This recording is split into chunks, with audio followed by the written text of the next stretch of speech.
going on, guys? My name is Zed and welcome to this video. This is last week I watched number 7, and last week I expected it to be a more movie-filled week, but unfortunately I got busy with other things and I only got around to watching 6 movies.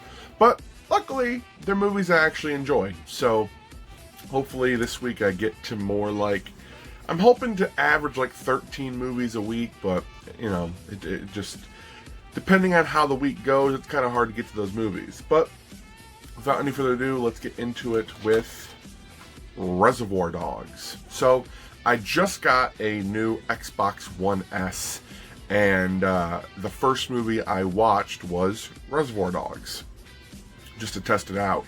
I've been watching a ton of Tarantino documentaries, interviews, fact videos, did you know videos about his movies, his career, the actual man. And Reservoir Dogs has always been a movie that I was kind of underwhelmed by. This movie I watched for the first time maybe about a year ago, and I enjoyed it. I didn't hate it, but I was underwhelmed. I really enjoy movies like Inglourious Basterds, Django Unchained, which is my favorite by him. And this one I just kind of felt like, okay. I can tell that it's his first movie. But revisiting it, totally new appreciation, really. As I'm trying not to cough, just let one out. I'm not sick. Please don't take me away. I have a new appreciation for it. I love the dialogue in this movie. Great dialogue. These long sequences of just characters talking back and forth to each other. I love that.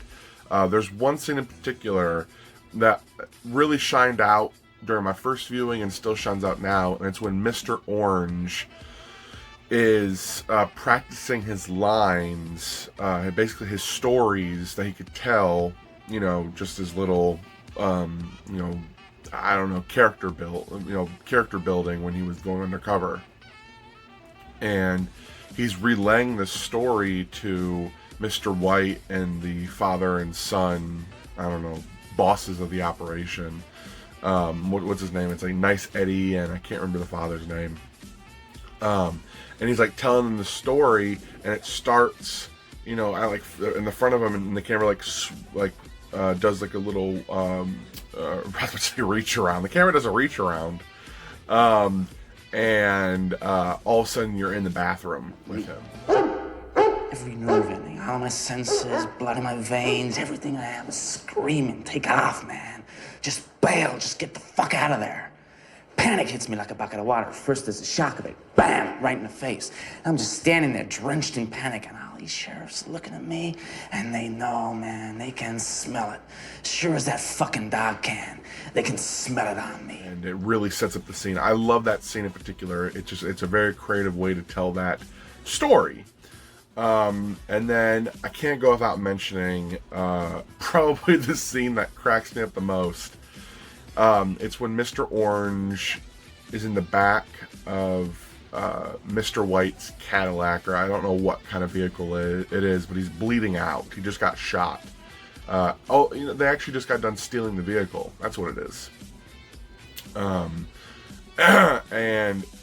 Mr. Orange is just crying out in this ridiculous voice. I'm gonna die!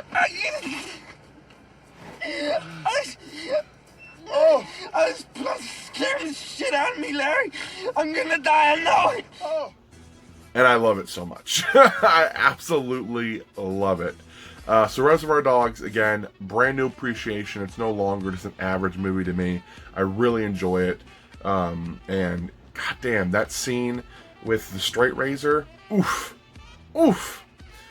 And then in one of my videos last week, I think it was last week, I made a list of movies called, it's a video called Unpopular Movies That I Actually Like, or something of that nature. And on that list, I had the Robocop reboot. And I decided that why not watch them both. So I pulled out my Robocop double feature and I popped them both in and gave them a watch. So talk about the original first, 'cause that's the one I watched first. So the original Robocop I think is super rad. Has great music, great visual effects, great practical effects, and I love the leading guy who is, what's his name? Peter Weller. He's great as Robocop. He's just super. I don't know. He plays a great robot. He's, you know, very monotone voice. His movements are very, you know, he did a really great job. And I absolutely, I think the shiner of this movie, I absolutely love the villain, who's played by Kurtwood Smith, who plays Red Foreman in that 70s show. I absolutely loved him in this movie. Because you kind of got these mob bosses that are either the kind of goofy, you know, bumbling idiot who doesn't know really what he's doing, and then you kind of have the guy who is too tough to be tough. You kind of just like see right through him. Kurtwood Smith was intimidating. He didn't have a big stature. He wasn't an opposing figure. He wasn't a bumbling idiot. He wasn't the son of the actual big mob boss. He was just intimidating, and I really liked that. And then I moved on to the Robocop reboot, which I will still stand behind. This movie is highly enjoyable, and not for the reasons that I think a lot of people might think, or, you know, they probably dislike about this movie, which is it's a true origin story. The entirety of the movie deals with the transition that Alex Murphy and company takes. It's not about, you know, like in the original Robocop, it's more about, you know, getting this police officer out there immediately so he can start doing business and whatever. And then he kind of like slowly starts moving into, you know, taking down the criminals who murdered him. While in this movie, it really deals with, you know, the public interest in Robocop, board meetings, financial issues, marketing meetings, Alex Murphy's, more of his humanity side, which is really great, because I feel like in this Robocop, he's too much of a robot, which, you know, is what they were going for. But I like that this one dealt with more of his humanity, dealt with his relationships, you know, friends and his family. Like in the original Robocop, the second Alex Murphy dies, his family picks up and moves, and he never gets to see them. They're never mentioned past, you know, like a flashback and a photograph. That's it. And I don't like that. It's just not something I like. I love the future they built in this movie. Samuel L. Jackson's character's great. Fucking Michael Keaton's character's great. Gary Oldman's character's great. Literally, like, in this movie, you have Rick Flag, Batman Vulture, Commissioner Gordon, and Nick Fury. I'm trying to think of, is there anybody else in this movie that's a superhero? I can't remember. Oh, and you have fucking Rorschach, all in the same movie, which is fantastic. So yeah, I stand by this movie. I love that it's a true origin story. It goes into the nitty-gritty details of it all. There's really cool sequences like the warehouse sequence when Robocop is taking down all the police androids. I think it's a great time. And then I'm a little bit embarrassed to say that I've finally gotten around to watching Minority Report. And why I'm embarrassed is I didn't know it was directed by Steven Spielberg. And Steven Spielberg, I would consider my favorite director because he directed movies that I really, really love, like Jurassic Park, Jaws, Catch Me If You Can. I love these movies.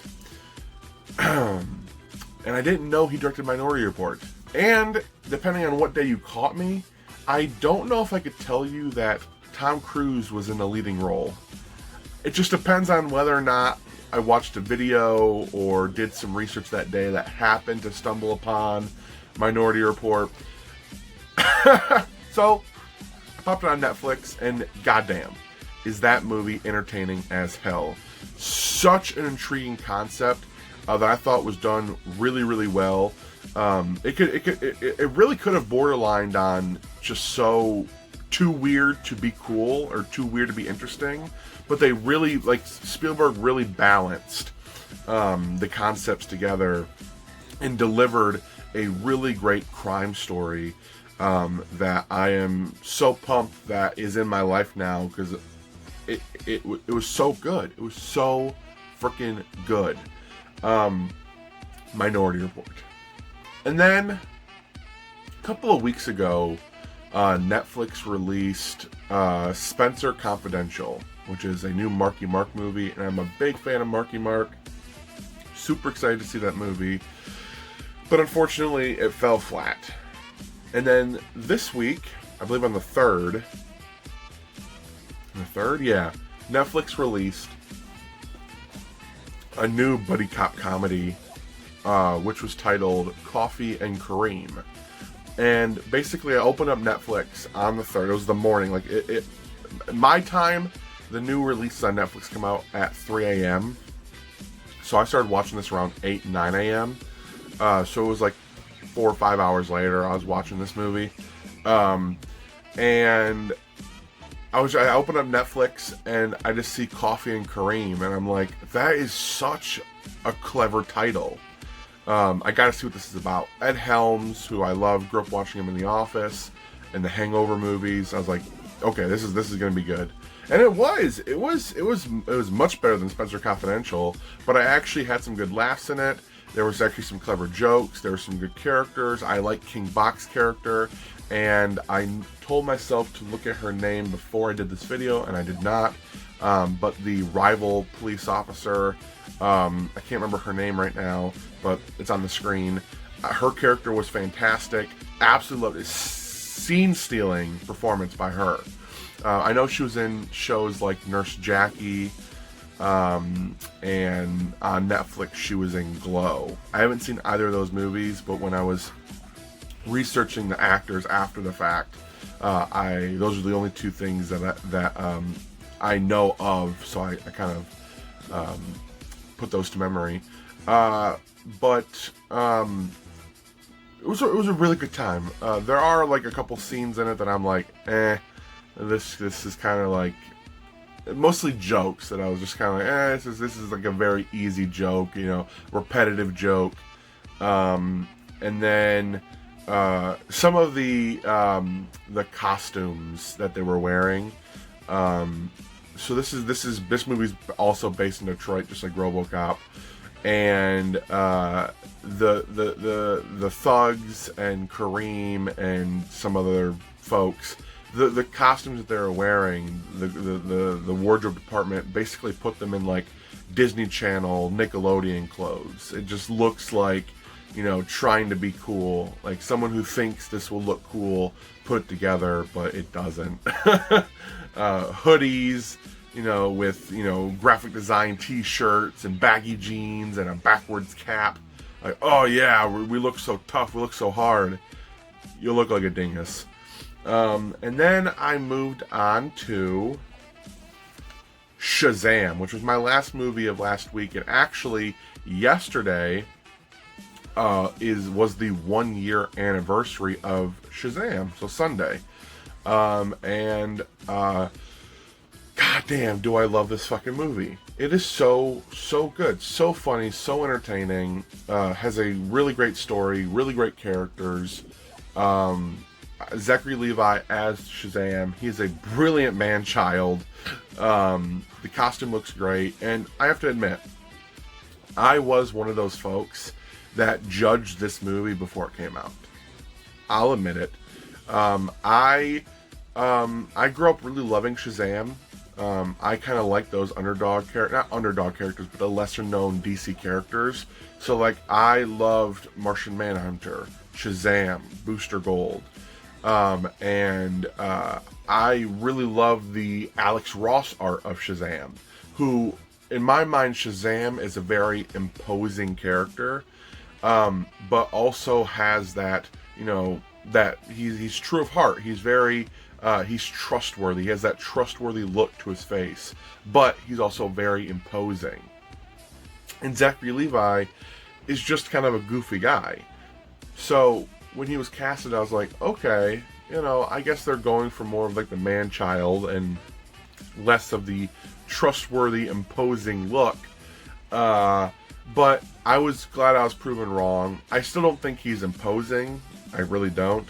But they went with they nailed the character that the movie was going for. So for that, I really enjoy it. The only thing that I don't care about in this movie too terribly much is Savannah, who I actually do enjoy in this movie. I think he's actually he's probably one of the better DC villains they put out. Well, I'm trying to think. Wonder Woman has not great villains. Batman v Superman, not a great villain. Man of Steel, okay villain. Aquaman, okay. Yeah, this might actually be the best DCE villain now that I'm thinking about it. But again, there's some parts in it that I'm like, he wasn't really. I didn't ever think like he was ever gonna win, obviously. But I don't know. I just didn't feel like he was okay. There's one scene in particular that I actually really enjoy in this movie with Savannah, and that's when he confronts his father after many years, and basically is like, you know, I told you that this happened. You mocked me for years. You told me it didn't happen. You called me crazy, whatever. You know, but here I am. He brings out the 7 deadly sins, and he's basically telling his father, like, you think money is power? You think like you couldn't be more wrong. This is power. And then he, you know. That night, in the car, I swore to you I saw something, but you never believed me. Ask that if you can throw me out. What? Ask the ball if you're man enough to throw me out of this room. Let me spoil it for you.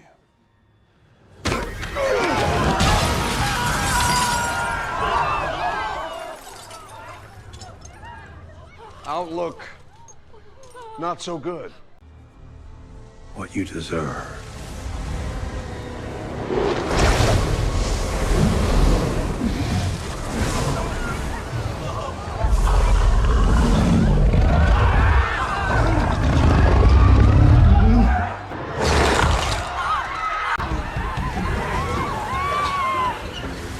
Reed, do you honestly think all this material you've accumulated amounts to actual power? This is power. Oh, Reed. You can have him. No.